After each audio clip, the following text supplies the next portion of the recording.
আচমকা দুঃসংবাদ টেলিপাড়ায়, বিরাট ক্ষতির মুখে কম্পাস ধারাবাহিকের নায়ক অর্কপ্রভ রায়। বাড়িতে পা পিছলে পড়ে গিয়ে পা ভেঙেছে অভিনেতার, এখন হাসপাতালে ভর্তি রয়েছেন। সম্প্রতি সামাজিক মাধ্যমে হাসপাতাল থেকে একটি ছবি ভাগ করে নিয়েছেন তিনি। সেখানে দেখা যাচ্ছে পায়ে প্লাস্টার রয়েছে তার। তবে কিভাবে ঘটল এই অঘটন, এ বিষয়ে জানতে সংবাদ মাধ্যমের তরফে যোগাযোগ করা হয়েছিল অর্কপ্রভর বান্ধবী অভিনেত্রী শ্রীতমা দের সঙ্গে। শ্রীতমা জানিয়েছেন, বাড়িতেই পা পিছলে পড়ে গেছিলেন তিনি। ডান পায়ের গোড়ালি মচকে গিয়েছিল।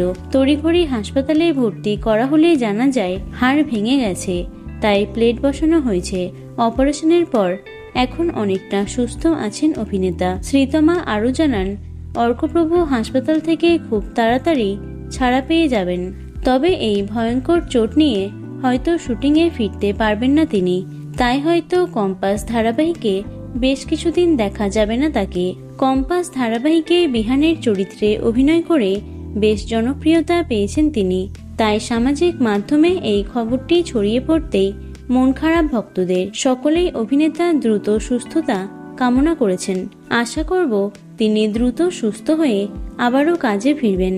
তো বন্ধুরা, ভিডিওটি এটুকুই। টলি দুনিয়ার অন্যান্য খবর পেতে চ্যানেলটি সাবস্ক্রাইব করতে পারো। ধন্যবাদ।